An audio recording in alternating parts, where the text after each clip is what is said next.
I want to go ahead and get started because budget meetings, we never have enough time. So welcome everyone to the first of three special meetings around the 2022 village budget. And Judy, if you can call the roll, please. Yes, Hausch.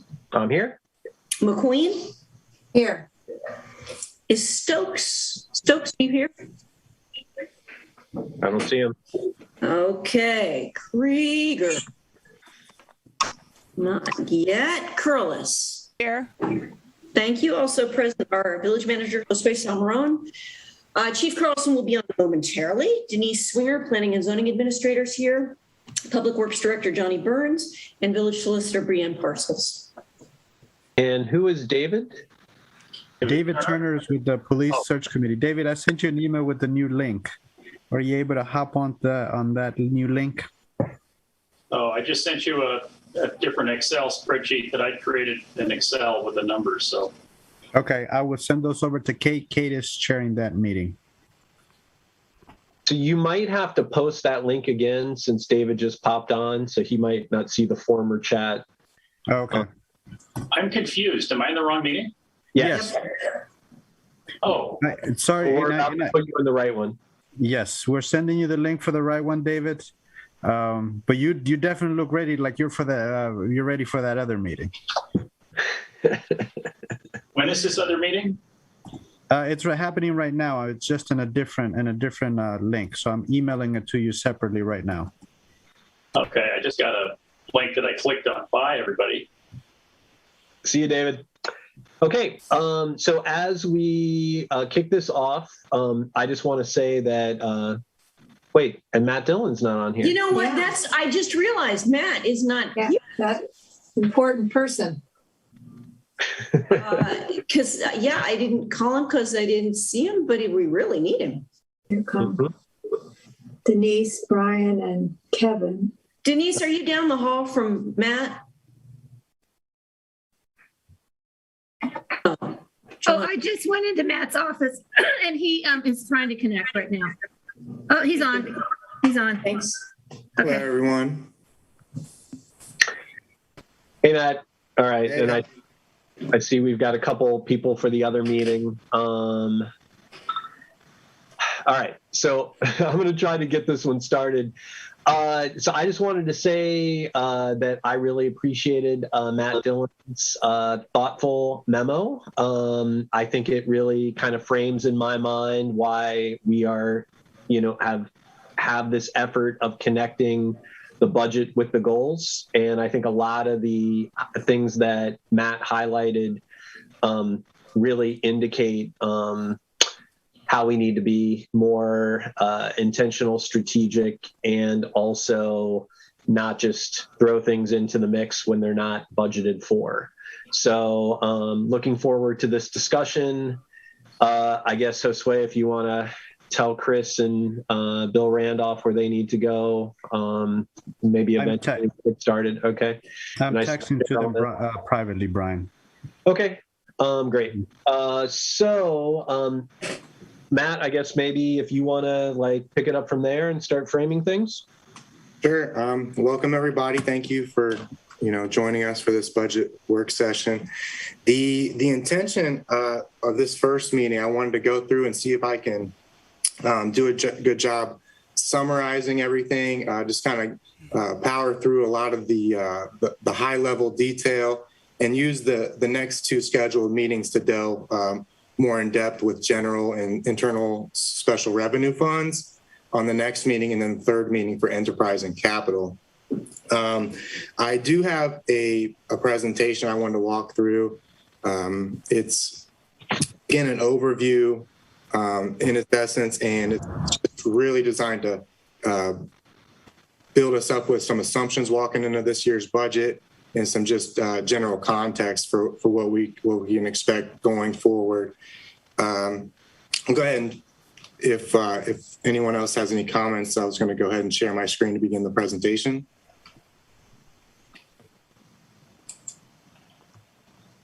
You should be able to share your presentation now. Okay. All right.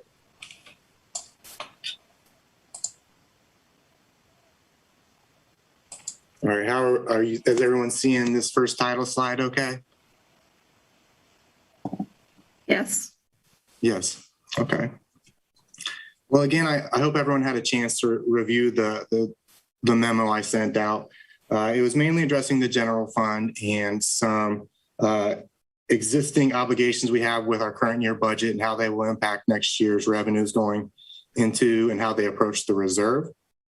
I want to go ahead and just briefly update you on a couple concepts we discussed in our goals session at the beginning of the year, and just some general values about budgeting and how it's a critical function. It helps in our ability to deliver services, meet citizen needs, accountability, transparency, and trust. 5 core principles of why budgeting is critical for us. In 2021, we set the goals earlier in this year to achieve a structurally balanced budget, which is a work in progress. 2, to adopt sound financial policies. And 3, establish an annual budget process. We are working on all these things, and it's just a process, and we're working through some of them to get to where we really want to be over the course of this year and by the end of the year. So again, just a reminder, what's structural balance? The truly structural balance is one that supports financial sustainability for multiple years and into the future. Incorporates ongoing revenues with ongoing expenses and carves out one-time revenues and pairs them with one-time expenses so to achieve a balance throughout the year and not to rely too heavily on one-time resources for ongoing needs. The other concept we're going to talk about is the reserves. So the reserves are the portion of the fund balance that is set aside as a hedge against the risk. And again, this is our unobligated funds that sit in each fund that we're able to use in case unforeseen events happen where we need to budget extra dollars. So again, reserves serve as a bottom line measure to help determine the extent to which structural balance goals are being achieved. And this is just from earlier in the year, just some financial foundations framework for how I think the budget should go and how I think it would work for us. So pillar 1 is just to establish a long-term vision. 2, build trust and open communication. 3, use collective decision-making. 4, create clear rules. And then 5, to treat everyone fairly. So this is just a framework for, going into this, setting certain tones and themes when I work into the process. Delving into this year, we have a FY22 revenue projection just for the general fund. This is what we're going to talk about mostly today, of $3.587, so $3.5 million, $3,587,000 and 185. So one of the things I want to caveat this amount that we're expecting for FY22 is that 196,000 of it I would consider a one-time revenue source from the American Rescue Plan Act. We've done some research, and based on the growth formula from the Office of Budget Management, I believe that we will be able to use these funds towards a revenue loss in the general fund, in that we just have not maintained the growth factor that the OMB has set for us over the past couple of years, and therefore we could use these grant funds to offset revenue losses in the general fund. So $3,587,000 with $196,000 as a one-time resource. So without that, I think we're looking about 3.4 on an ongoing revenue that we can expect. However, the current budget as is to continue our current services as we deliver them today is estimated to cost $4,052,000. This slide, what you're looking at here, is a breakdown by department on who really takes off the biggest slice and what we get for our revenue, as far as what departments are working with our resources and how much they use each. One thing, we've got this big piece of pie here. It's the transfers category. We have approximately $600,000 in transfers to parks, and then $525,000 to streets. And I might have those reversed, but those contribute to the total of the transfers. Now, I would suggest that when you look at this pie, it looks like a big portion of this is just being transferred out to another fund. My suggestion is that streets and parks are part of our general core services and actually could be departments within the general fund, which would not require a transfer. One thing about transferring from the general fund into the special revenue funds, such as streets and parks, is we limit the funds, their flexibility of usage once it goes into a restricted fund. And we no longer enjoy the freedoms of spend for general purpose items, such as things being expensed to the general fund. So moving forward, my suggestion is we would take the transfers to streets and the transfers to parks and just keep them in the general fund, and then just assign them as general fund departments that also receive special revenue through state shared street funds and various park revenue that we get, say, from pool concessions and pool admittance. So graphically, this is sort of what the pie looks like. This is the departments you get for the general fund revenue and the resources that we have. Next year, they're anticipated to cost $4,052,000. A couple assumptions that go into that cost is I've made what I consider a really good overview of actuals comparisons over the past few years. And I went through and I tried to carve out as much reductions in materials and supplies and contracts that I could, using the amounts that we've actually spent in the past as opposed to budgeting based on prior year budgets. So I was using actuals to try to trim expenses out of here. However, we have increases related to personnel and various contracts, which are essential to conducting a village business. The second pie graph I want to show you here, or this is another general fund expense pie graph, and this is general fund expenses, and they're divided by category. The categories you'll see here on the left are capital, contract services, materials and supplies, personnel, transfers and advances, and travel and training. There, with personnel, we factored in a 5% increase across all personnel wages to offset longevity increases, merit increases for our employees, which some are owed already by contract, so they become obligations for us and management tools, honestly, to help incentivize our employees for continued hard work. So the 5% increases are going to be in for personnel, not just in the general fund, but other funds as well. So that was one thing that I did load up. I put the people first just to see and I wanted to load up all the costs to see what we were looking at, which brought us to this $4,052,000. And what the total budget as proposed would take a hit to our general fund reserve.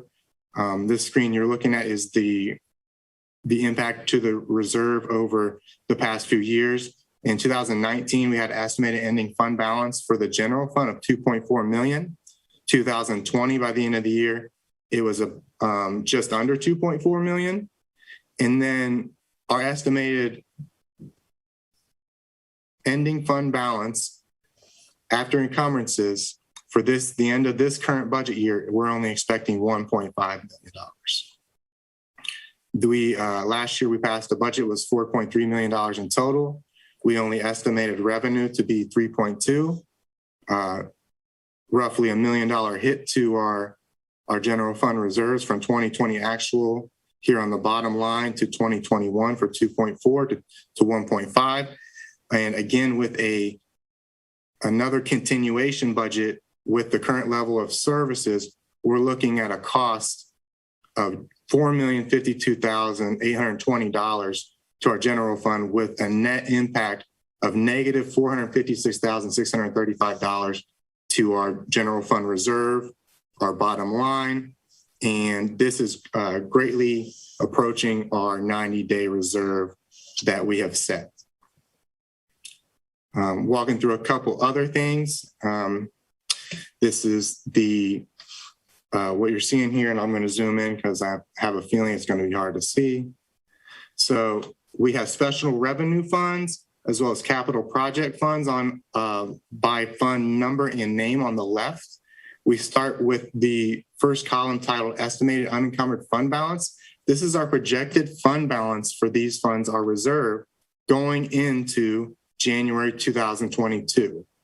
So we take our estimated reserve, we add in any receipts or revenue that we expect to generate throughout the year, and this gets to the third column, which is called total available for expenditures.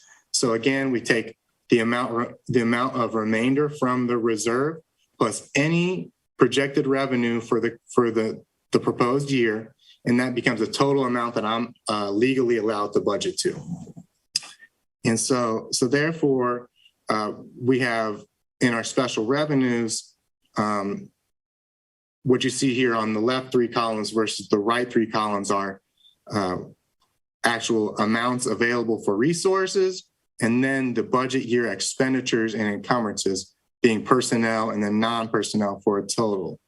So walking through funds on an individual level, what we're looking at here is streets, Fund 202, starting with about $359,000, generating a receipt or revenue of $807,000, and that does include about $600,000 from the general fund to have a total amount for expenditures of around $1.16 million available to spend, with an expected expense for next year, FY22, of $815,000. So with $600,000 transfer, we're able to keep the streets fund relatively whole with their reserve and not jump into their reserve, but it would require quite a big transfer to support streets. Jumping to the next major fund here, we have Parks and Recreation, Fund 204. They began the year with $170,000. We are expecting receipts of $581,000. That includes a transfer of $525,000. We generate revenue from the pool of about $56,000. And so that's a total of $581,000 in revenue for Fund 204, the Parks and Recreation Fund. And we're estimating the total expenses for Parks and Recreation to be $595,000. So generated revenue for the year, $581,000. Generated expenses for the year, $595,000. Really close to balance, and we end up just slightly under a complete balance by about $15,000, maintaining our Parks and Rec reserve to $155,000. I'm going to pause real quick because I know this is a complicated screen. If anyone would like to chime in on questions on how this screen reads and if I'm doing a good job explaining estimated revenue versus estimated expense and how this impacts our bottom line. Matt, is it possible to make your screen larger? That's the main problem I'm having, trying to see it. Okay. Does this help at all? Yes, that's bigger. Yes. Yeah. Matt, Kevin here. Yes, sir. So when you were going through street maintenance, you talked about, with regard to the budget year estimated receipt column, you highlighted the transfer that was required to make that a reality. Mm-hmm. And I may have missed you're doing the same thing on Parks and Rec. I did hear you say what the pool generated was, but I may have missed what you said about how we got from the pool revenue up to this 581. So presumably there is a large transfer, but I don't. Right. Okay. So I'm going to slow down, and these are really the two big funds that I'm going to focus on this screen, and the rest I don't think are as impactful. So I really want to make a big a big conversation, a big emphasis on Street Fund 202 and Parks and Recreation Fund 204. So revenue, if we were not going to transfer any money from the general fund to support streets, is about $208,000.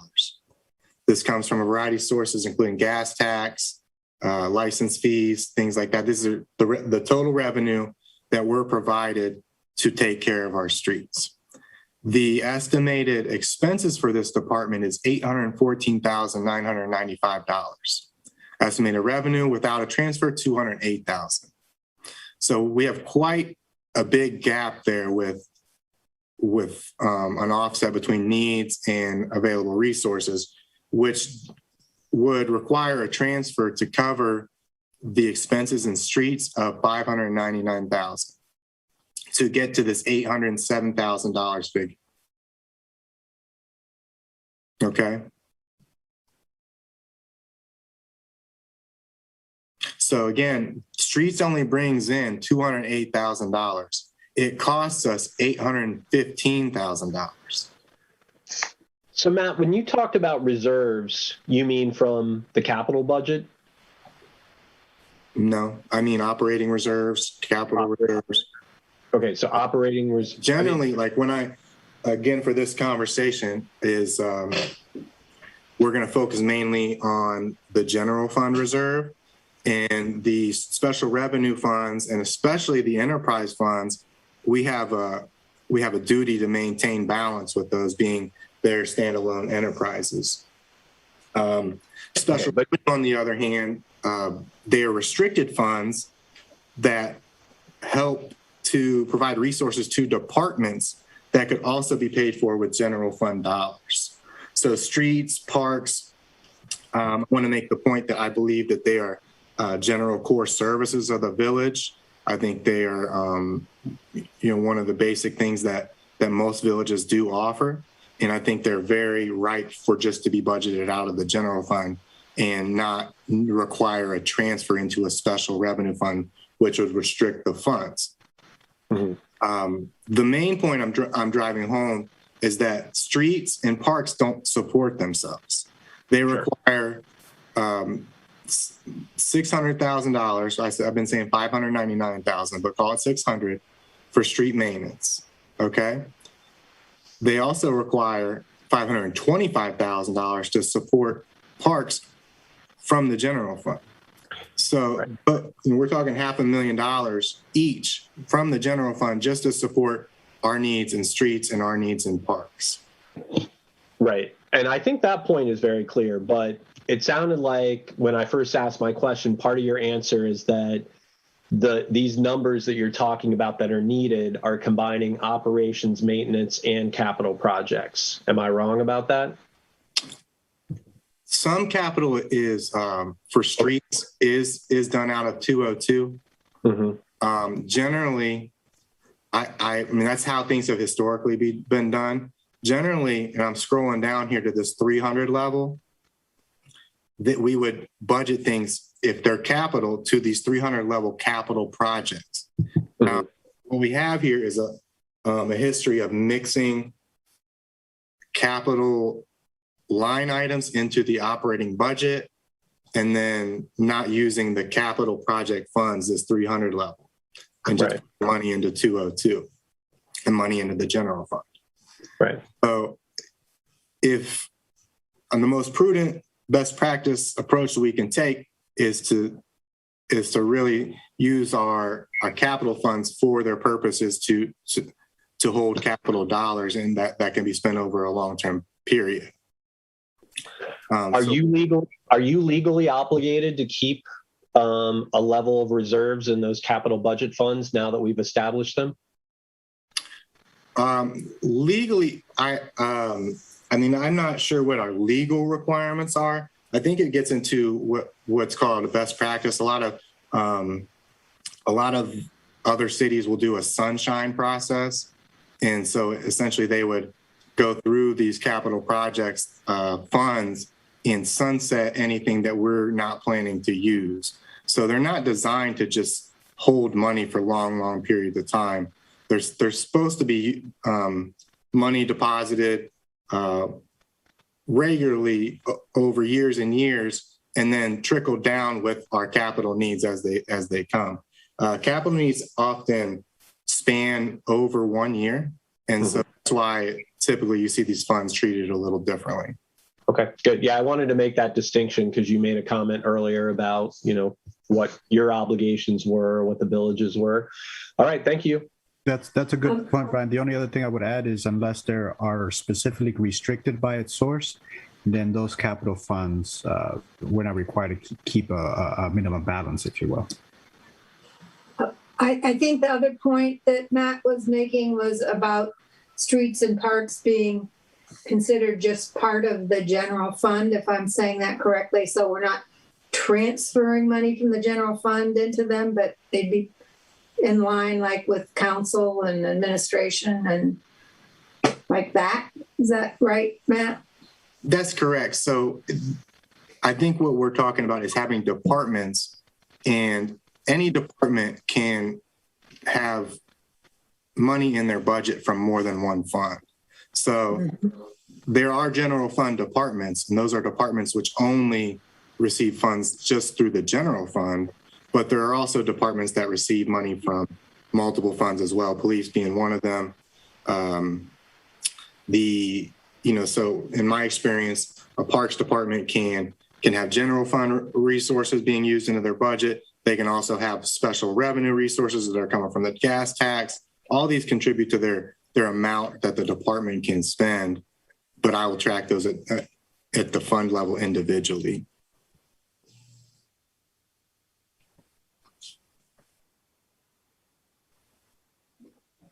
In that conversation, if I may add some context to that, Matt has been looking at ways of streamlining the internal tracking process to make it more efficient and greater clarity internally. So that was one idea he had in terms of, instead of moving money from one pot to then get used in this other area, keeping it by departments and having multiple fund sources might be a clearer way of tracking all of that internally. From the public perspective, I don't know that anything would change reporting wise. Oh, excuse me. So I'll show you this graph real quick again. So again, if you look at this chart here, where you see the green pie called transfers, what I'm suggesting, the only difference would be here is that you'd see the piece of the pie that actually is going to streets and the piece of the pie that's actually going to parks here, and they would look a little bit more like a general funded department being more closely to what they are today. But instead, I'm transferring general fund revenue into a restricted fund, which it doesn't need to happen. It's just an accounting step that just, for some reason, it was being done before, but I just don't see a reason to do this moving forward. And I think that you would have these separated, and you would just see these, instead of having a big transfer line, it would say how much is going to parks, how much is going to streets, and you'd have a little bit more insight into how our general fund pie divides up. So I just wanted to make that point when you see this big pie for transfers, that they will include those big transfers to parks and streets. So that's a good majority of what they are. And in my opinion, those are general fund. Those are very, very ideal general fund resources that could be spent on streets and parks. And I'll go back, bear with me, I'm going back to where we were. So another couple things, and I see a couple hands coming up. If we could just, for the most part, allow me to just get through a couple of these slides, and we can take some of these questions, that I think that would probably be best. What you see here highlighted in like a light red, we're going to need to, based on auditor's recommendation, to reduce our number of funds that we're using. That we've been asked as a best practice and a recommendation that we evaluate some funds which haven't had any expense activity over the last 3 years, and we'd essentially retire these funds, and we'd roll up the funds to the general fund. So I wanted to give you a little bit of heads up that you may see less funds in the future. And honestly, some of that is because I think we got a little bit happy in creating those and not using them, but also just a general a non-need to budget and expense out of these activities. So we haven't used them, and these aren't a final list, but it's just an idea of a couple that aren't being expensed out of, and we're going to look to reduce funds as a way to, again, try to streamline some of these processes. I think in our system, we got a lot of funds, we got a lot of object codes, and sometimes they can complicate things more than simplify them for us. So I just want to make note of that. Real quickly, down here at the bottom, we have capital dollars. These are capital funds that are proposed to have amounts being spent out of them each year. I have a list that I'd like to go through at the end that explains what projects make up what fund. So don't feel like you need to take everything away from this slide, and I'll zoom in because we're going to wrap that up a little bit later.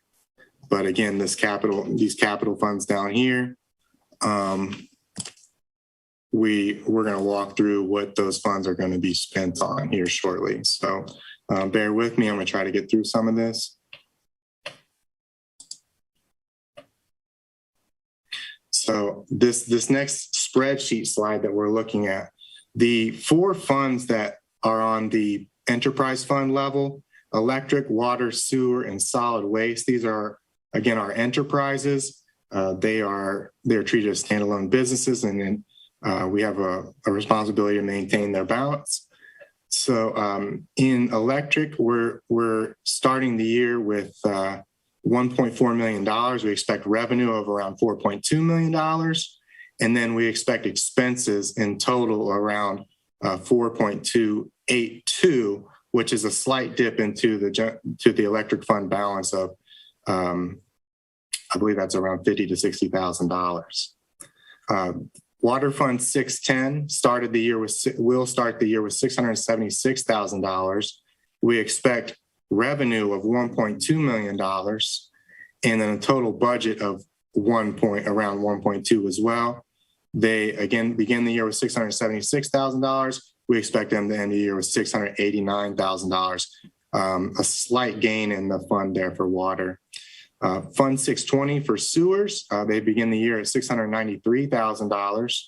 Expected receipts of $1,187,000 for the year in revenue, and a total expenses of $1,059,855.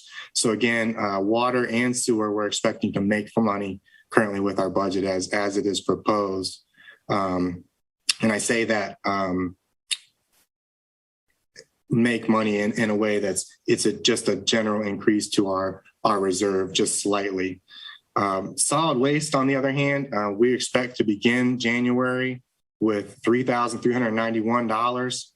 Estimated receipts for 2022 are expected to be $320,000 for a total available to spend of $324,000.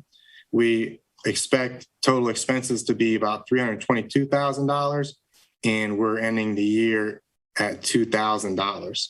Now, this does come with a $20,000 transfer to solid waste from the general fund as proposed. The reason for this is we really need to evaluate the revenues against the expenses that we're having in the solid waste fund, as well as how to incorporate the cost of the spring cleanup, which is a $10,000 to $12,000 expense, and to pass that on to our customers here in town. This is not, the solid waste fund is not something that we really bank money, or we really just bring it in to spend it out to keep the service going for, with Rumpke and for our villagers. And it's in the past year has cost us more than we brought in. Other things to mention on this screen, we do have the Widows Fund in here, just budgeted again for $1,500, just to make sure that we were able to do that activity once more. What else we got? And then that is the end of the particular spreadsheet slides that I have here. So I will take a couple questions right now. I think, Kevin, you had your hand up. Would you like to ask a question? Yes, thanks, Matt. Yeah, I also agree you're doing a great job, and I appreciate that. About the changes from streets and parks, moving them into, from special revenue into part of the general fund or departments in the general fund, is that a done deal? Is that something you're going to do? I definitely like it as a proposal. Do you need anything from us to move forward, or no. Well, Kevin, it's not a done deal. It's a proposal that I was bringing to council, and it would be a shift in how you'll see the budget published. But to me, I think the conversation rests in, what we do from an accounting standpoint by transferring general fund revenue into a restricted fund, whether that's enterprise, whether that's special revenue, internal services, is we take the most flexible resource that we have, being the general fund, and we limit it or restrict it by putting it into these smaller funds, when I'm really only required to budget to the department from the general fund. So it's something that I'm looking into, and it's something I'd like to do. And more than anything, why I brought it up today was we have this huge piece of pie here that's called transfers, and there's a story to what those transfers are. It looks like a huge transfer every year, but honestly, all we're doing is supplementing the resources for our park systems and our street systems, which I feel are very important core principles, core services that we offer here in the village. So I didn't have an issue with budgeting the amount of the general fund, and it keeps flexibility of funds. It's just a better practice. But I wanted to go ahead and put that out here because it would slightly change how these sheets are being calculated. Great. I appreciate that. And thanks again. I support the proposal. It makes sense, and increasing flexibility or removing the inflexibility that we introduced by doing the transfers seems like a good way to go. I appreciate that. Thanks.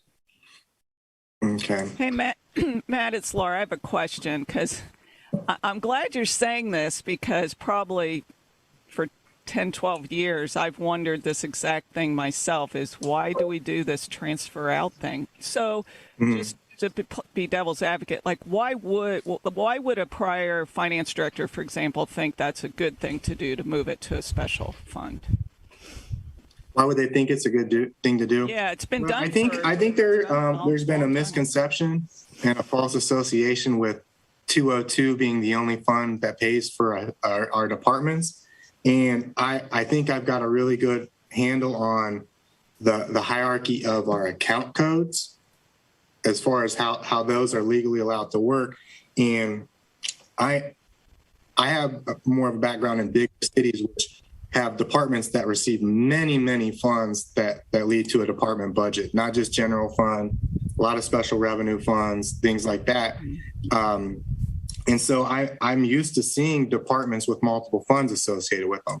I think what we've sort of taught ourselves with the system that we have here in the Village of Yellow Springs is that if you want to get money to streets, the only way to do it is to put it in 202. What I'm here to say is that's a fund number. I can put money to streets by assigning it to the department and keeping it in Fund 101. So in any of our expense codes, they start with the fund, the department, and then the object code or the account that the money is being spent out of. So multiple, one fund can have, or one department can have multiple funds, which total to a department budget. We shouldn't have this approach thinking that if you want to get money into supporting the streets, the only way to do it is putting it into the streets fund. That's not true. We can spend general fund revenue on streets, being that it's a general public purpose for our village, without restricting the funding source. Thank you. Okay. Yeah, Matt, I guess I'm just going to reemphasize related to enterprise funds, the fact that the best practice is that they are sustainable, of course.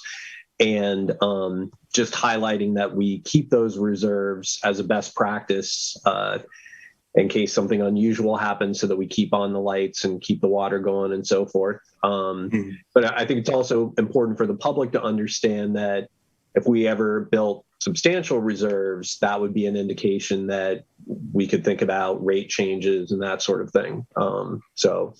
Absolutely. So, I mean, again, we only seek to cover expenses with our enterprises while also being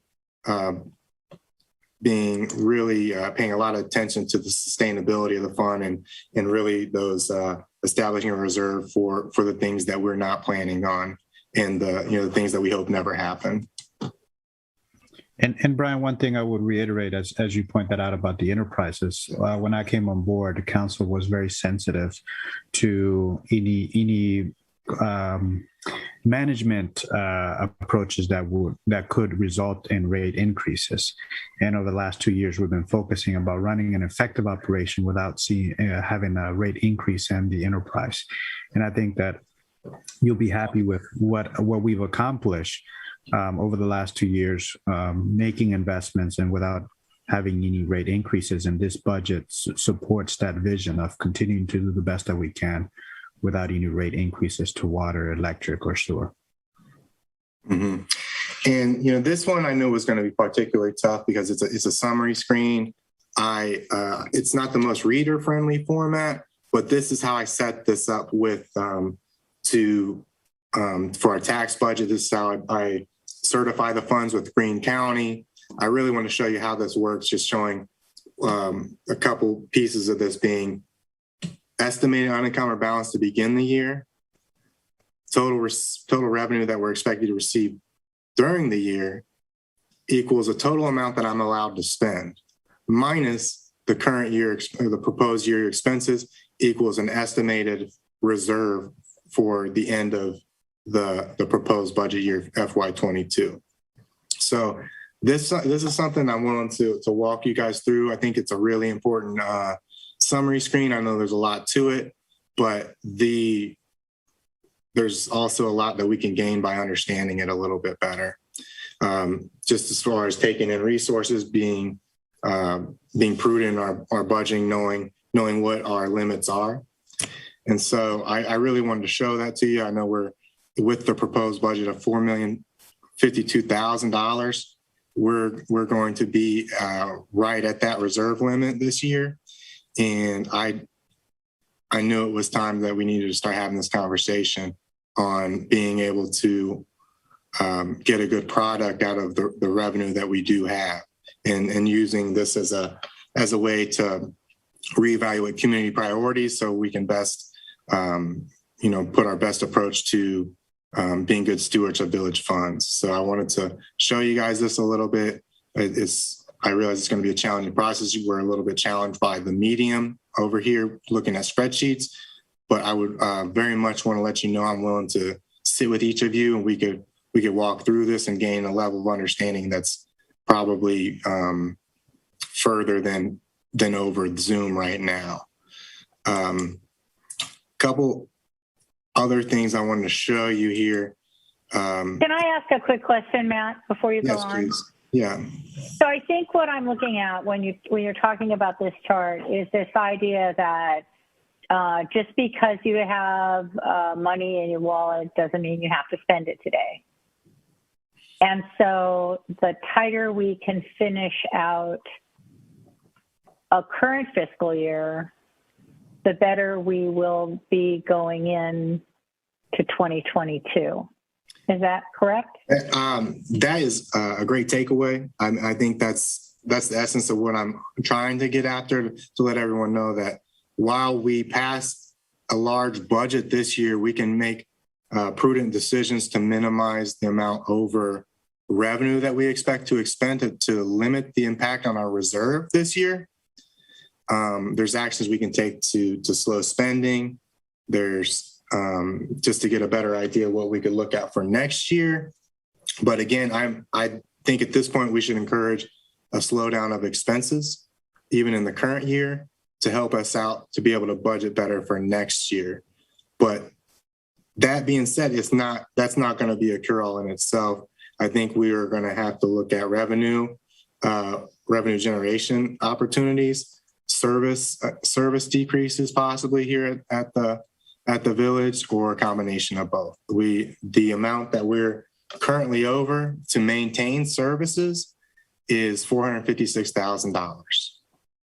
So given the amount, and I'm not necessarily thinking that we need to bring a complete balance all in year 22, but I definitely think we need to take some good steps towards that and work on balance as a goal of ours going forward. Thank you. You're welcome. Before I switch to capital, I was going to walk you through some of our capital needs. And I also just want to make mention that we had a pretty good process here internally with staff as far as gathering needs of the departments, understanding what things they have coming up, what equipment's getting old. And I have lists from each of our managers which show their requests, many of which did not get into this budget because the continuation budget, where we're looking simply to maintain our current service levels. It wasn't increases. It wasn't a lot of things cut out. I loaded up all our costs, but I want you to know I've got a few pages of lists of things that we weren't able to put in here that I think when we get to really discussing increases and decreases should be on our list to evaluate when we go to the well to understand what more we might need to put into this budget versus what more we might need to take out.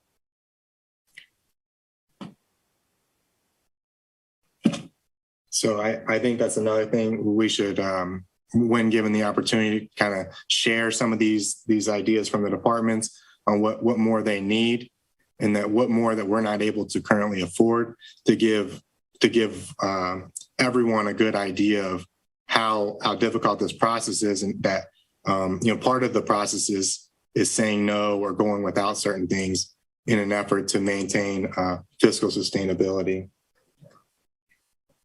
and to achieve this concept of balance that we're setting forward.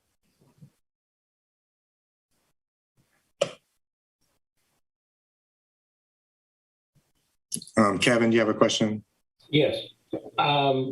Before you switch gears too much, you did advise earlier that you had a 5% increase in personnel costs, and you talked about some of the contributing factors for that.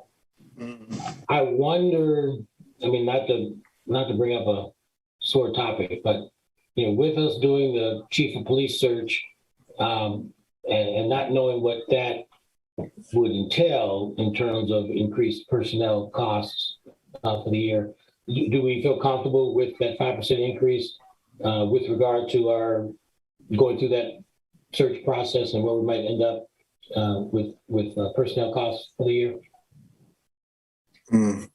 Kevin, could you ask that in a different way, Kevin? I'm not sure I followed. You did a 5% increase in your personnel costs, in your projections. It was one of the earlier slides. And I'm just wondering, and you talked about, pension-related things. I can't remember all the things that some obligatory costs that you expected that extra 5% to cover. But I'm wondering if with something else that might be an increase regarding the chief of police search, I'm just wondering if we're comfortable with just a budgeted 5% increase. I hope it is enough, but I'm just wondering, okay, are we considering that as well? All right. So I think your suggestion is that 5% might not be enough to cover the new chief. Right. I have only done a salary projection on existing personnel. I don't have any new increases related to a new chief, nor did I incorporate an increase for a recruitment of a different chief. So the 5% would be on top of what the incumbent chief currently makes. Understood. And I thank you for that clarity. Thanks. And I'll jump in where I can, Kevin. Our chief of police position doesn't pay very high. It's in the low 80s. And my hope is that we can secure someone as talented as chief within that price range. And so we didn't make any upward adjustments to that.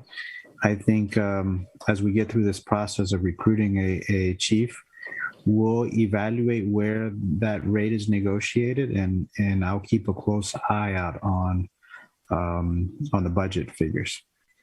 And that's probably as best I can do right now, because we don't want to lock in ourselves on a rate is too low for the right person, because we may be missing out on good candidates. But it's something that I'll monitor closely, and I hope to recruit someone as talented within the financial resources we have. Understood. Thank you much.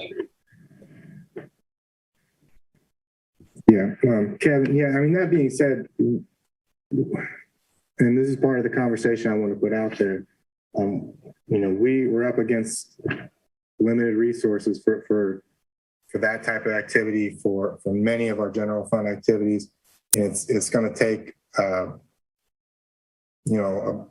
little bit of us all coming together to decide how to allocate our resources in the way which best fits community priorities. But I'm really concerned about the amount that we are over budget, or are over revenue, the $456,000, the increase over the anticipated revenue that we're coming through this year. So from your finance director, I didn't put any additional money for that into this year's budget, for being sensitive to those reasons. Right, that makes sense.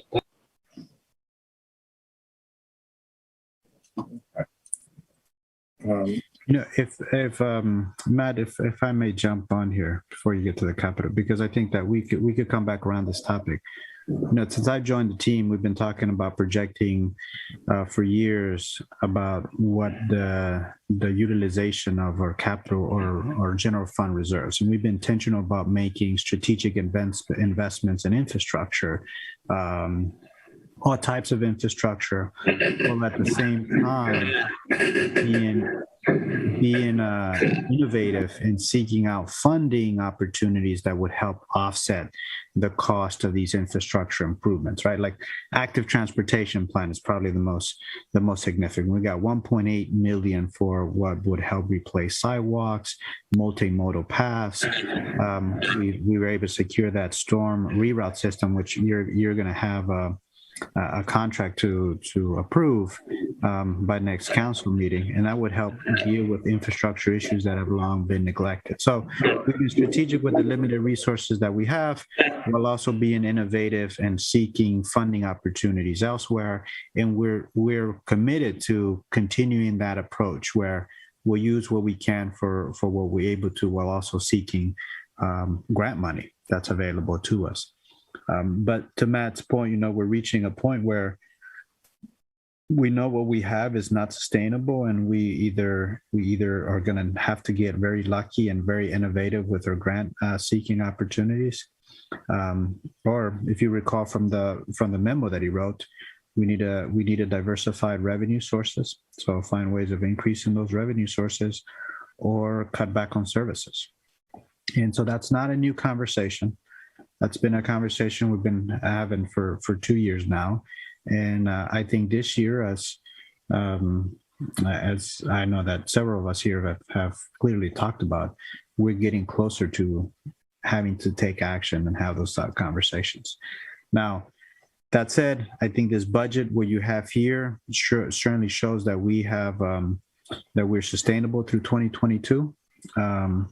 But we are actively looking forward to hearing from council your thoughts on how are you feeling, or what are you thinking about those three options that have been laid out in Matt's memo. Yeah, and I also want to just add to that we need to be open about other options. That I've got a lot of notes. I'm sure other council members do too, and reminding everyone that we figured out how to balance the budget in 2020 despite a pandemic. I believe we should still be able to balance in 2021, but I understand that since we're focused on somebody needs to mute. That when we're focused on expenses being dire is relevant, but I guess I don't want us to forget that there are a variety of things we can do, like improving our income tax collection currently. There are a lot of folks that aren't paying what they should, as well as, we've talked about, the reciprocal and that sort of thing. So, yeah, I don't want us to, limit our thinking around. There's a lot of ways that we can keep the budget balanced and do what we need to do. Conversations now, right? We're in October. We're going to get through December working through this budget for a January 2022 operating year. So certainly this is the timing is right for us to have those conversations. And I welcome feedback on those options and getting your feedback. I think what you've seen from this administration is that we're collaborative, we're innovative, and we're willing to step out of the box and think out of the box.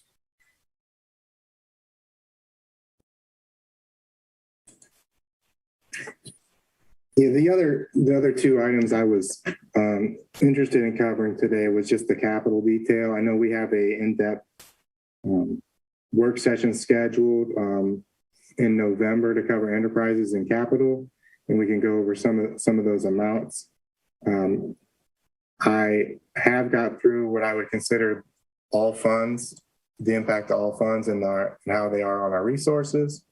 And other than that, I could walk through the individual object level detail, but I was wondering if it may be best use of our time to focus on general reaction to what we're seeing, what we're looking to possibly do to plan our next work session when I walk through general fund as well as special revenues in depth, and I'll walk through each object category. But I wanted to also just give us a chance to really comment on the summary level, and if there's anything I can do to re-explain what I was trying to cover at the summary level, I'm able to do that, but also want to leave a little time for discussion.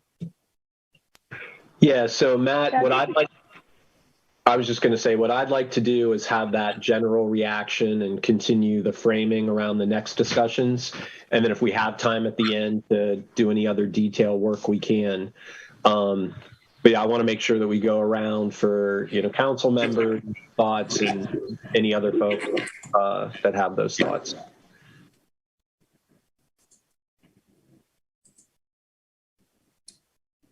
This is Lisa. I have a comment if it's appropriate for me to go now.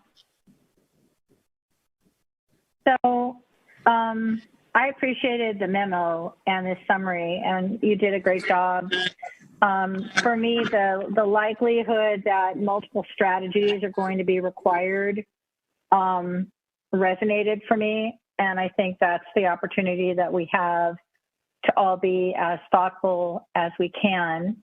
And also to have a mindset that just because the budget or some action that we've done was how we've always done it, that there might not be an opportunity to really rethink the path forward. For me, the last 18 months or so have really disrupted my sense of just like run and maintain and keep doing things the way you've always done it. I think we're in very different times. So I'm glad we have the team that we have. As a council person, for me, I think the budget is like the number one way that we express our values. And it's like kind of put your money where your mouth is kind of thing. And the other thing I've been thinking a lot about is that I recognized when I first came on council 4 years ago that I was living in a village where past councils just had chosen not to spend the money. And as a result, we had a decaying infrastructure, very, very old stuff, very expensive. I mean, it's kind of the same thing as the schools, right? You cannot put it off forever before you have to like face the music and deal with it. And I think we have been very focused on saying we need to spend the money so that like the streets don't collapse with these sinkholes and whatever. But council, as we go through this budget process, under no condition chase the bright shiny thing at the expense of our basic services, like the sidewalks, like the streets, like what's under the streets, like the sewage. I mean, I think we just are so ambitious and we want to do so many things, but I just think we really need to stay focused on these very basic critical elements and never push those aside because they seem easier to push aside. So I mean, that's one thing. And you know, the other thing is I will be looking forward to a really deep dive on the police budget because it is by far and away, you know, a huge element of the budget. And I think we have to look at it very closely. So I know we're not going to do that today, you know, that deep dive, but I really think we have to think about that. And if that budget is the right budget and how it's being allocated. So those are my comments for now. Thank you. Thanks, Lisa. Yeah, let's go ahead and just carry on the round with the with council. Laura Curlis, do you want to comment next? Yeah, and it's good I'm following Lisa because I feel the same way on infrastructure, and I ran on it last time. I'll run on it this time. That I really think government, we need to focus as much as we can on the basics. I love it that I heard that staff's collaborative, innovative, willing to think out of the box and step out of the box, because what I've observed over the years is that when people make suggestions for cutting costs in a way that seems like it makes sense, that often, you know, there's this natural conservative tendency to, change is hard. So, I mean, there's lots of examples of that as technology changes or something changes, that the way we did it, and we spent, $250,000 to do that. Maybe we don't need to spend that now by doing it a different way. So I'm anxious to hear about those kind of measures that would not mean a decrease in quality of service or not measurably, and could save a lot of money. As you know, I'm on one end of the spectrum when it comes to reserves, and it's great that we all have different viewpoints, because my viewpoint kind of comes from the worst case scenario would be if someday if we asked for a general an increase in or a renewal of an income tax levy, for example, and we didn't get it. How long could you run government and adjust before the next election to try again? So in my experience, I would feel most comfortable with a year's worth of reserves, because it would give you 2 election cycles if the voters asked you to try harder to convince them you need it. To me, 6 months is sort of the bottom line. But I'll end my comments there. I really appreciate the memo, and I thought the summaries were all very good, and I look forward to further conversations. Thank you. All right, thanks, Laura. Mary Ann McQueen?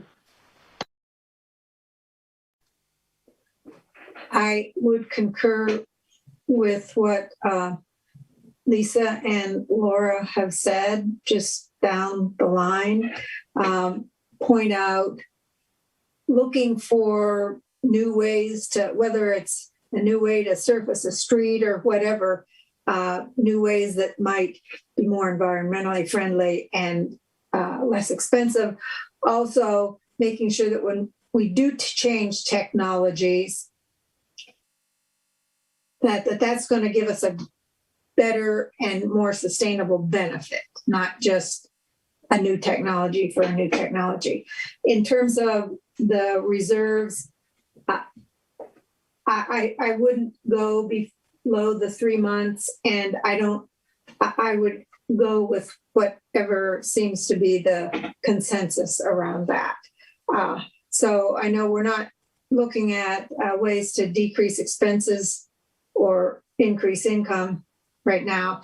I do believe that we need to look at the police department in terms of expenses, and I have some other thoughts about income and expenses. But so, I thank Matt for the presentation. I feel like it's been very understandable. The one comment I would have is I'd really love it if we could actually meet in person. I think it would be a lot easier to see these charts if we had them up on a big screen. And I think it's a lot easier to sort of get to communicate about something that's pretty difficult if we were able to meet in person. And I'm going to suggest that if we could do that for our next sessions, that we do that. All right, thanks, Marianne. Kevin Stokes. Yeah, thanks, Brian. Thanks to Matt and Josue for all the input and all the work. Agreed. I think for the most part, we're on the same page with respect to the importance of, maintaining the basics. Regarding reserves, I think that can sort of take care of itself. I think we established a minimum of about 90 days, and that's good. And I think we can increase the growth of the revenues increase the amount of our reserves as revenues allow. It can grow without us really paying much attention to it, or we can incrementally increase the reserves over time. But and again, not that I have a problem. I mean, it would be nice to be in a situation where we could just have a year of reserves, and that would be great.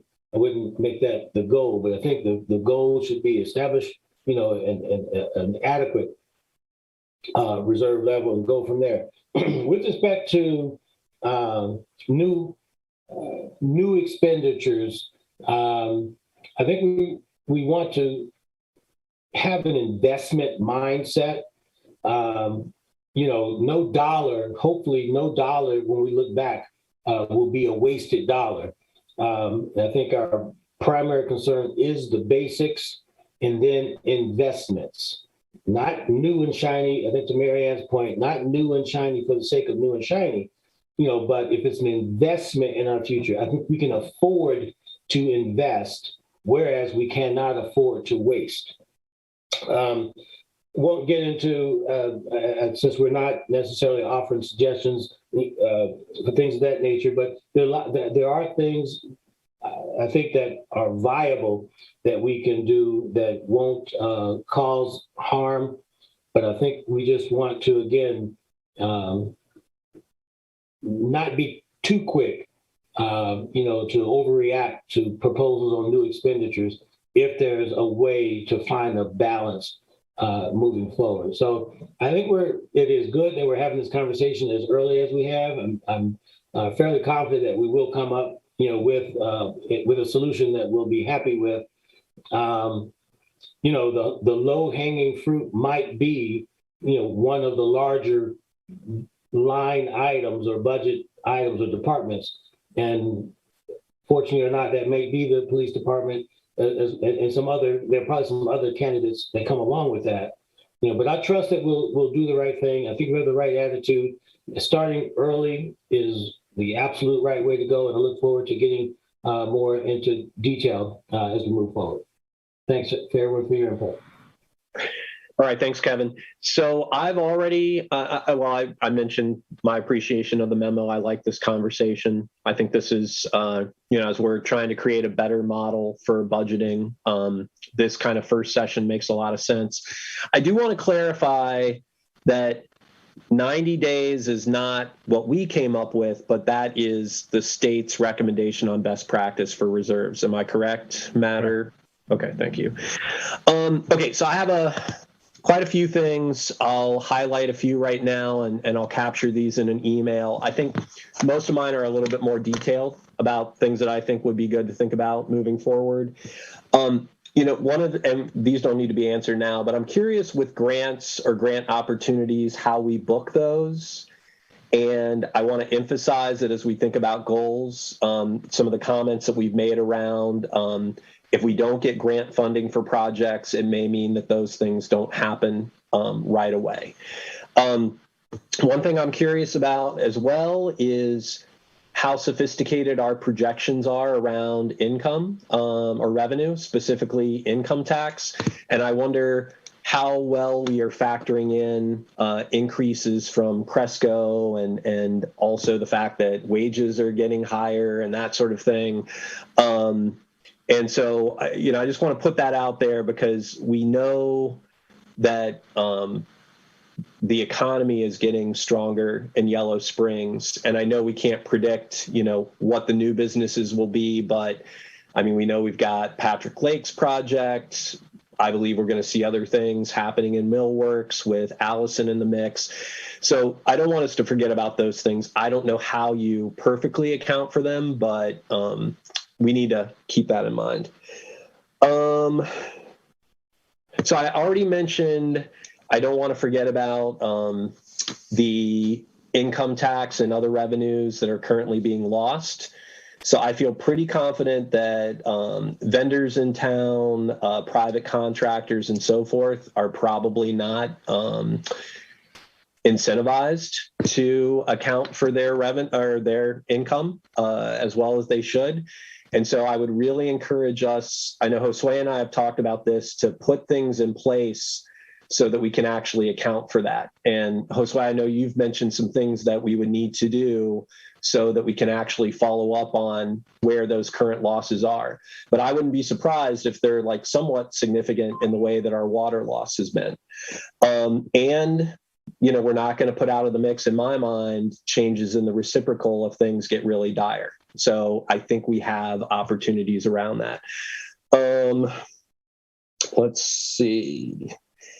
I wonder a little bit, I know when Colleen was here that she added this pretty significant bump up for payouts.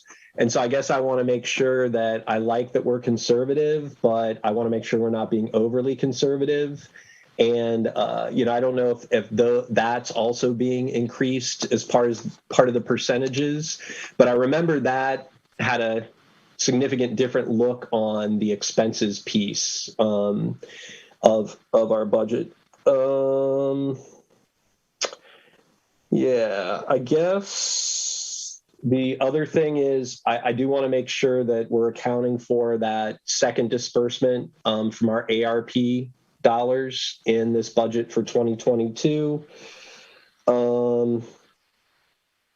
And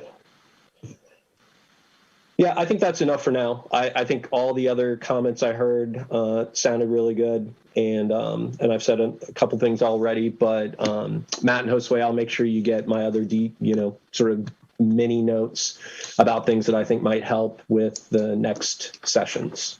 So thanks a lot. Thank you, Brian. That would be great. And we have some responses for your several of your questions. I don't know if you want to get into any of those, so we can write them up. I mean, if there are a few things that make sense to address now, I think that's great. Because it seems like we have a little bit of time. Okay. And then maybe we leave a half hour for anything else.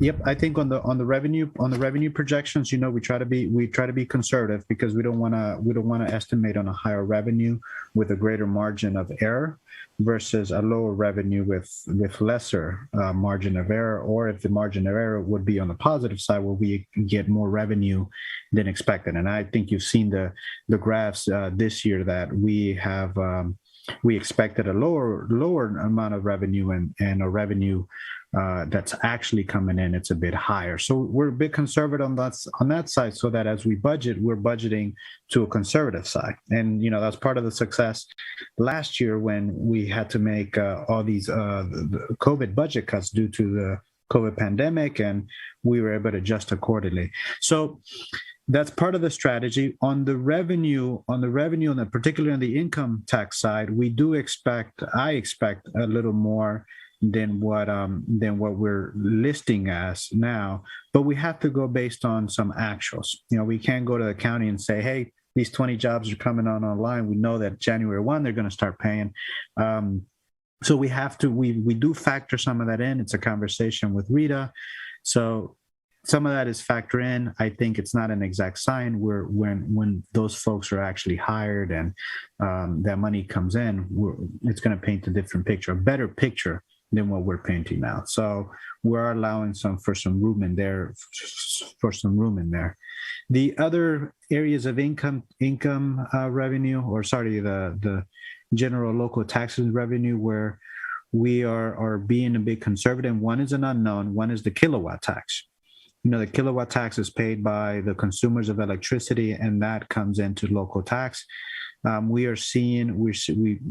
had this big push for residential solar. Well, those folks that are consuming their solar, that's less energy that they're consuming off the grid, so that's less taxes and kilowatt tax that's being generated for the local municipality. So I don't expect a whole lot of growth in that on the short term. In the long term, we are seeing some new businesses, particularly with the Cresco expansion, that their load demand is and their usage is going to increase. But that may not happen fully in 2022 because of the time that it takes for construction. But kilowatt tax is something that would be on our projection list as something that we may expect to see an increase because of where our businesses are going. So we'll keep an eye on that. I think lodging tax, that 50,000 is we're holding on to that number. I think it may hold steady. I don't see a large number of transient guest lodging units coming online that would contribute to the lodging tax, but we've been conservative in that number. Property taxes, we actually increased it into this budget, and that's based on actuals, new construction projects. So that's that number has been updated. Matt, I don't know if you have the comparison chart, but we went from, I believe, 930,000 to $1 million, so about $100,000 increase. And I think that number will increase in part of next year as overdevelopment breaks ground, and we'll have some new homes being built. But certainly in years 2, 3, and out to 5, we should see some of that number increase. So that's on the revenue side, and I'll follow up with the list that you have. I think you made some good points on grants, on what is the second distribution of American Rescue. This budget contemplates one distribution. That's the $192,000 that we received. So that's already included in this budget. But you're right, there will be a second distribution that would hit our budget either end of next year, beginning of the following year. Matt, do you have a date for that distribution? It'll be July of next year. July of next year. July. We've received one payment in July of this year, $196,000. That would count as 2021 revenue. Mm-hmm. So that's why you're not seeing it on this particular screen. Okay. Yeah, I'll make one other quick comment and then I'll hand it back to Matt for anything else we have time for today. But I do want to highlight that, this sort of, difference of opinions with building up reserves versus investing the reserves. I think it is really important to remember that it's a balance and not forget that the cost of deferred maintenance versus investing those reserves is part of the reason why we're churning so much money. And that goes back to the initial points that Lisa made. So just important to keep in mind, and I'll stop there. Yeah. Those are excellent points. I would say one more thing about holding on to cash. You have to have a clear reason to holding on to cash and for what purposes. And holding on to cash, there's also a cost to capital. There's inflation costs. So if you're holding on to cash, you're losing out to inflation. So they have to be in investment vehicles that are at that inflation cost or above. Otherwise, you're losing money by holding on to it.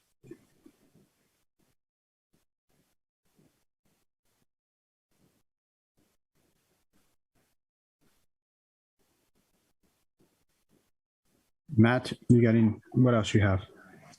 But that was the majority of the general fund overview, as well as the impact across all funds. I've got capital detail that we could go through, and as well as the detail for each of the general fund expenses. That way, when we decide that we're ready to delve into this a little bit deeper, we can walk through these personnel, the various expense categories, and see where a lot of the money is, a lot of the difference between prior year budgets, the historical context, as well as what the FY22 recommendation would be. I think there's probably a little too much for given the amount of time that we have right now, but I will kind of tee this up that we'll discuss this next meeting.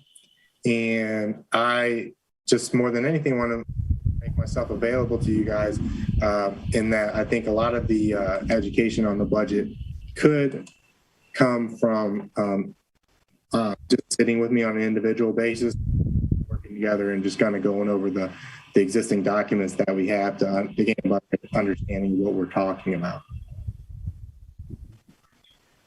So I do want to encourage you guys, if you're interested, to take me up on that, and we can sit together and go over some of the details that I see in the budget.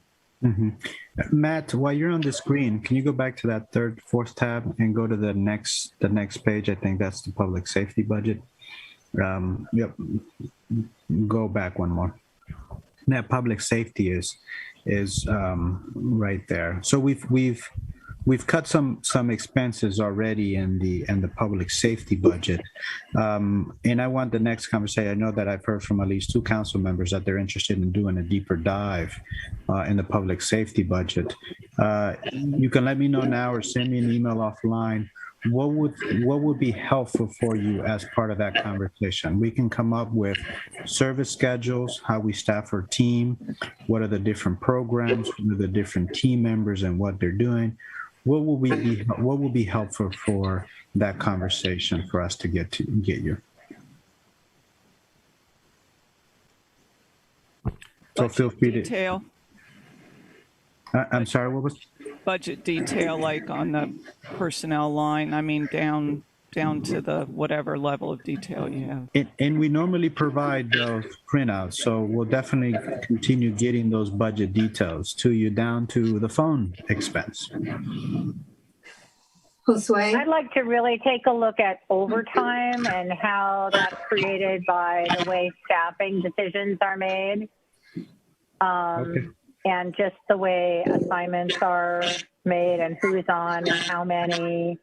I'm interested in how training is managed. Yeah, I think quite a bit of detail. And actually, I would also like to know, I know we're in a transition period, right? That's obvious, but I'd also like to know if Brian Carlson has, as he leaves us, any recommendations for how that budget could be streamlined. Mm-hmm. That's an excellent. Thank you, Lisa. I would be interested in knowing the exact schedule, 24-hour schedule, actually 24/7, I guess, that would show the staffing in the office, when someone's in the office, how many people are in the office at the time, how many people are out on calls. And well, I guess I'd like to see that first, and then be able to have a conversation about it. Okay, thank you, Marianne. And I really do think that we should look at the costs related to dispatch. Pardon? Cost for dispatch. Oh, yeah. So what I understood from that, Lisa, is breaking out what is patrol officer, patrol cost, dispatch cost, and other categories within Yeah. the public safety budget. Yeah, staffing levels and costs for dispatch as well as, yeah, separate, yeah. Thank you. Josue, this is Kevin. There are, because of previous conversations, there's a reason why, the police budget comes up because it does appear large, and I used the phrase earlier, low-hanging fruit. But I want to be clear that I don't think that the police department budget deserves any more scrutiny than every other department. So if we're looking, to cut expenses, I do think we need to, none of this other stuff is as exciting, perhaps, and perhaps we're not as familiar with all the various parts as we might be as we think we are with police. But I would submit, to the degree that we're serious about really finding cuts, places to make reductions, that it will require us going through every department with that same attitude and perhaps level of scrutiny. Thank you. Mm-hmm. Thank you, Gavin, for that point. And one of the things I will add in the information that I get to you is on the service calls and the types of calls, because I think, to your point, Kevin, one of the things that it's difficult to gauge from the budgets are, what's the actual service delivery. When we put in money for sidewalk grinding or sidewalk repairs or blacktop, that's something that's visible, right? Like folks know we did half of the bike path or the bike lane on South College. That's very visible. People wrote letters about it and whatnot. There are service calls that the police deal with that no one's writing a letter to the editor about it, or very few folks are. So there's some context to put it in. I think that's part of the takeaway I take from your question is there's context to the services. Agree. I want to make another comment, and I have a question. So traditionally, you've heard the phrase, which I hear often from staff and particularly the finance director, that a budget is a living, breathing document. So it's changeable, and especially when you get a new council in. And traditionally, that reserve also provided the cushion for, like, if unexpected things come up or it came to council's attention, we need to do X, Y, or Z. The place that council would go to for supplementing the budget would be the reserves. So when you run such a tight margin, you start to not make it a living, breathing document that has some ability to be flexible. It becomes very inflexible. So I just wanted to point that out. And then I would like to know if each department had to cut 11.2%, which is what we're over budget right now, like what would be the list of cuts for each department? Thanks. I think that's a great idea, Laura.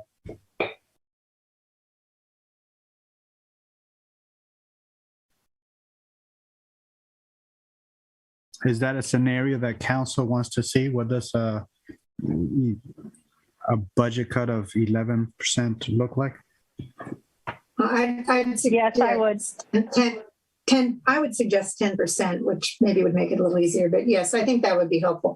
Then we could maybe judge what we're evaluating against other things. And I think the key thing, again, I want to commend Laura for making that suggestion. I think the key thing is it puts a greater sense of agency, on the respective departments. And, they are the folks that are doing the work. They're the folks that are utilizing the tools and supplies and et cetera that we spend the money on. And they probably have a better idea. They will have a better idea than we will. I mean, we're just looking at numbers. We're basing on what we think we know.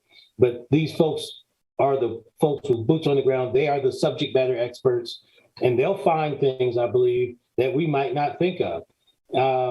I wouldn't be surprised if some department really stepped up and presented some 15% decreases. That's not a challenge. It's just, a possibility. This year might not be the year where, all that is needed, perhaps. So again, it might just end up being an exercise, but I think it takes a great deal of pressure off of us and you, Josue and Matt, to have the folks who, again, are the subject matter experts in those respective departments making a proposal, for what they think they could do without. I would also suggest that I think I heard that there was a 5% across the board wage and salary increase. Was that correct? Correct. What it would look like if that were cut to whatever, 4, 3. If I could just add to that, one of the things about the 5% increases to salaries is some of those are due or obligated to the employees due to longevity and merit increases. And taking away some of that would really take away some of the management incentives that we have as staff and that a lot of our staff work towards. So I can't speak to our even ability to take away what's owed to them in longevity for being here with the village. So those aren't just additional increases just for the sake of padding staff costs. Those are what's owed to staff as well. Right. There isn't as much discretion on some of those things. The personnel classification by council ordinance, the step increases, the language around those step increases is that upon every evaluation, there's a step increase granted. And each of those step increases for the first 5 years is 5%. And then there's a longevity pay. That's different percentages, but that's was specifically what Matt is referencing, is that these obligations to personnel wages are committed by policy. So I think we have to, if we have an obligation, we have to meet the obligation. But one other thing that I'm curious about is what if it's possible to increase the copay on our insurance policies, and how much decrease in expenses that might mean if we did some of that. That's an excellent question. Right now, our health insurance benefit, we pay 85% of the premium, and the employee pays 15% of the premium. So if council wanted to view scenarios around that, we can certainly calculate that. So I would like to see that. What scenarios would you like to see? 80-20? At least. And then we also need to calculate I come from a background of always having to have paid my own insurance. So I'm not used to being in this kind of situation where my health insurance is being primarily paid for. So I don't know. I'd let you make that decision, Josue. Well, I'll just say that gets mighty touchy, because you got a lot of people who are making far less money working for the government so that they have those benefits. Yes, that's what I was going to add, Judy. Thank you. In the past, this question has come up whether that is appropriate, or why do staff need to get a cost of living increase and whatnot. I think some of our positions, actually, I have one particular group that is underpaid for the market that they're in. And part of what makes us a competitive employer is our overall benefit package. So any adjustments, say, to health insurance premiums going from an 85-15 down, we have to consider not just the financial impact. Obviously, there will be savings, and probably significant savings to be generated, but what will be the impact on retention and acquiring top talent. Top talent has been a key to our success over the last 2 years. So that all those things have to be considered. Well, I think that as we're looking at decreasing expenses, this is the piece we're talking about, each item is going to have pluses and cons. But if we could look at a menu of ways to do that, and then that can help us evaluate given the pros and cons of the various methods. Mm-hmm. And to add to your point, Marianne, I think what we're talking about here, looking at scenarios. None of this is necessarily a done deal, or what we're talking about signaling our intent to do them, but they're worth talking about them just to know what they are. And I say that because I know our employees are going to be looking at this video, and I don't want folks to walk away that we're cutting their health benefits for next year. So if we bring a proposal, it's to consider the potential impact as council has requested to see those numbers. And I'd be interested, as I've said before, seeing what a plan, like a platinum or gold level plan on the health insurance marketplace would cost us, and compare the benefits. Like those are the best plans, and I'm just even wondering whether you get better coverage for less money. I don't know the answer to that.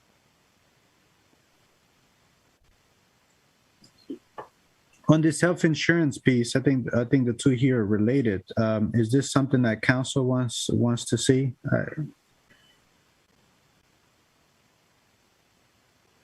I mean, I have asked many finance directors from nonprofits and other organizations about this very question, and there are lots of reasons why you go with a organizational plan.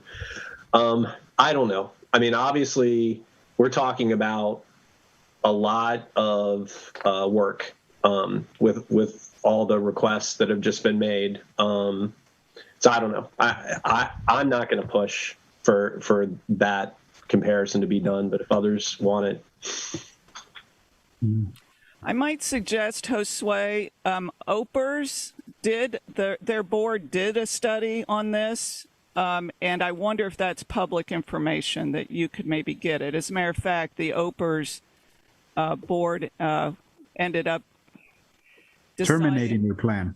Well, or no, they sent their private plan and sending people to the marketplace. Right? So Ober terminated their direct health insurance services, right, and they're having a private insurance plan. But there's the thing that must be considered there. One, there's an assessment to be done on the individual level, and we're not all at the same health needs. And I think this gets to Brian's plan. There's a benefit of a pool and pooling the risk and sharing that risk as part of a pool. Obviously, there are some people that would be cheaper for them to go in the individual market because their level of utilization and need is different than others. So I think there is a lot of work to be done there to do that kind of analysis. And I think, to your point, Laura, there are going to be some people that will get it cheaper. Others might just be unaffordable for them.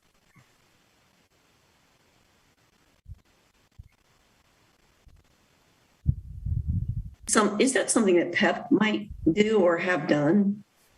PEP doesn't provide health insurance coverage. We go through the No, just information, just the information. It's something worth asking. I don't know that they are, they do general liability and asset protection. I haven't seen anything on insurance, health insurance, but I will ask to see what's available. So I guess I want to kind of extend something that Judy and Josue said, so that, another perspective on council recognize, which I think most of us have, is that, not just the, scenarios around health insurance being sensitive for folks, but, asking departments to figure out like how they cut these expenses when that's been work already is also going to be sensitive. And the way I'm thinking about this is more about the community, our taxpayers understanding the loss in terms of service quality and whatnot, and not for this to be thought of as, all right, now we're identifying ways that we can, just cut expenses, because I don't think that's where we are at. And so I just want to be sensitive. I think that, I understand the urgency and dire feeling around the budget, but, there's a lot of other stuff going on right now. So. Thank you, Brian.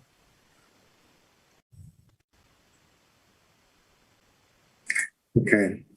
We've got about 20 minutes left. Is there anything summary level wise that I could wrap up for you? Potential takeaways that we'd like to firm up with for our next meeting? Just want to go ahead and go around the table and see if there's anything else that we could be focused on, just for the remainder of our meeting, and then that we could get ready for our next meeting. Well, I would just like to comment on the conversation we just had.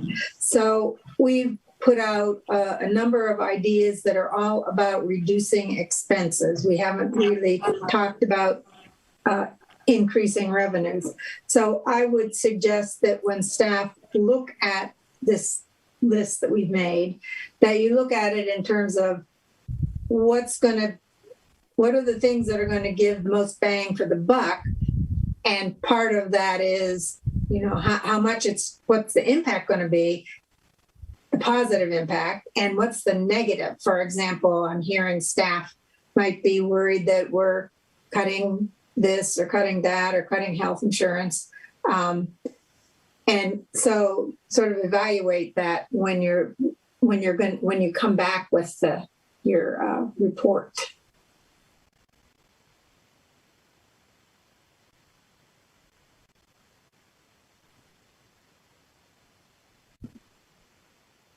So with each of your proposed scenarios here, you want to know the pros and cons of each of those as well, and an evaluation on whether they're feasible. Is that correct, Marianne?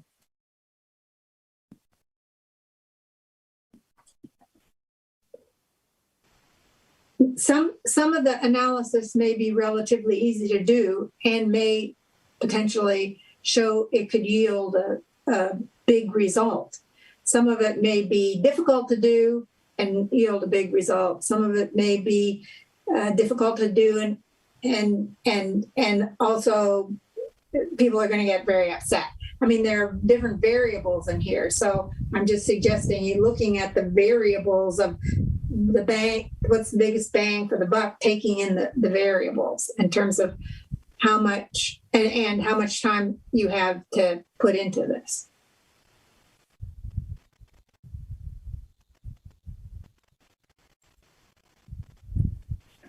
Okay. I've gotten three requests for scenarios just to go over those. One, you've requested to see what departments would propose if they were to be cut by 10 or 11.2%. That, certainly at the departments, we've had really good talks on what they needed in their budget already. There were already cuts put there. So going back to generate that list, of course, we would come out with the 11.2% of cuts that would generate the need or the amount that we'd need to balance. So that would be a big bang for its buck. Now it would be very involved. The second scenario, or the second scenario that was proposed, was to reduce copay to the employees. Now I see this as both sensitive and not really leading to a big cost reduction. So that one, just on its face, I'm willing and able to do that for everyone. I'm just a little concerned that it's going to ruffle more feathers than it is going to lead to a fruitful undertaking.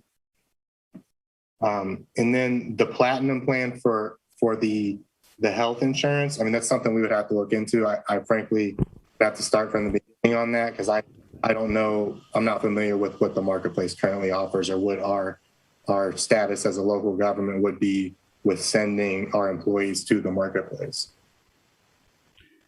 I would say platinum or gold because depending on the year, they may not have a platinum, but the gold standard is pretty good and includes PPO plans, which is one of the big dividing lines between what employees see as quality service between the HMOs and the PPOs. But I'd just be interested to see if we can get the same benefits for less cost. Maybe it's more cost. I just am asking the question. And then we also asked for information about the police department. Yes, I've got all the police department activities. On this last one about the healthcare exchange, I think that work is more involved than what Laura may be thinking here to be able to get at a cost. So I think I would need to hear from all of council if that's something feasible, because that's a lot of time. And you know, when council passed the resolution to provide healthcare insurance for public officials, elected officials, we contemplate, or part of that would be going out to the general market and looking at different pools in which where we may have access to healthcare insurance for all types of employees, that being public elected officials, our full-time staff, and our part-time staff. That work in itself, as I know it, is very involved because it requires everyone filling out medical information forms so that the brokers can put together a packet to get bids from the service providers, the health insurance coverage entities. Something similar to perhaps a greater extent would need to be done at the public, at the healthcare exchange, because that's on the individual level and not the pool level as we're currently in. So I think that for those reasons, I think that may be more involved, and it may not be within our wheelhouse to do it because the way that the healthcare exchange is, it's individual coverage. This is where the employees individually go shopping for health insurance versus we buying as a group. Page.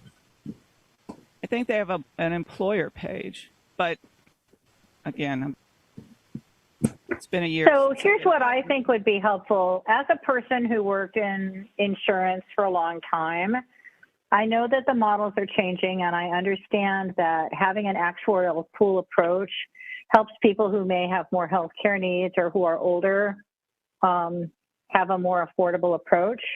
Perhaps there could be a commitment in acknowledgement of a couple of us being interested in this to commit X amount of time, an hour or something like that, to just looking around and seeing what's publicly available. I mean, we've probably spent enough time talking about it at this meeting that some initial search for other analysis and reports and looking at a web page could already be done. So I would like to see something, and I don't want it to be a rabbit hole, but I just can't believe that there isn't some stuff out there that can give us a general idea of what this might look like. Because healthcare insurance is a racket, and there's a lot of intermediaries that make a lot of money off of it. And so I think we need to think about options. That's how we started this meeting. We said we would be open. We said we were going to have, be open to new ideas. We were going to be open to doing something that maybe we haven't already done. And in this last few minutes of this meeting, what I'm hearing is ideas being dismantled rather than just taken in. And I really think that we don't spend 1,000 years on it, but maybe spend an hour and see where we end up. And I'm glad to be helpful with this just because of my background in insurance. And my only goal would be for a benefit for the employee. And if there's a way that it's neutral for the employee and saves us money, then won't we be glad we looked?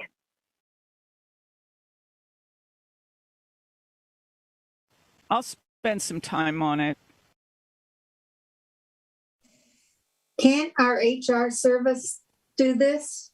Wouldn't that be part of what they do or not?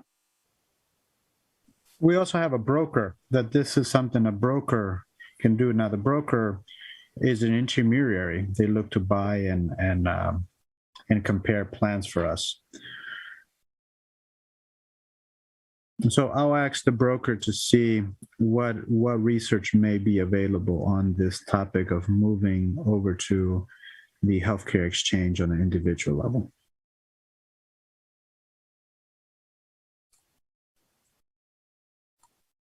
So Sway, we're currently not doing the high deductible HSA model, right? Yes, we are. We have the same plan that you transitioned the village out of the PPO to the HSA PPO plan. How's it being utilized? In terms of numbers, I think we have over 30 employees on it. Okay, great.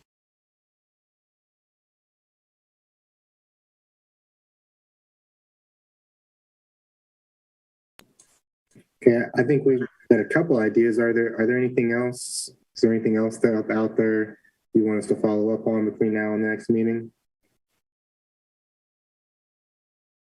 I guess one thing I would be interested in is a little bit more information about this claim that we're under collecting tax revenue, or what the sources of that might be. To Mary Ann's good point that our focus has been kind of on the cost cut rather than revenue gain side. I keep thinking of Henry. You know, he always has this, what's Henry's last name? Myers.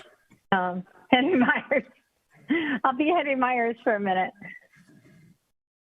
I'll stop now. We have some of that information, and we can get you information on the reciprocal tax credit. And that's what Brian was talking about. That was what that was, right? Correct. Well, that's an issue too. Yeah, okay, I remember that. So anyway, if there's anything though that we need to look at specifically, and I don't remember where we landed as a council on reciprocal tax. That seems to be the kind of thing that maybe we should wait until after the election to talk about. I think that will be good to have that conversation after the election. Yeah. So we'll prepare a package on the reciprocal tax credit and include the presentation and a few scenarios.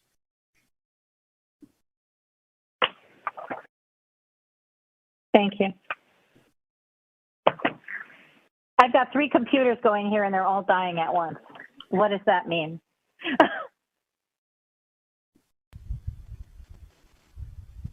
You need to buy a UPS is what that means. It's time to wrap up the meeting, I think. I was going to say a 4th one.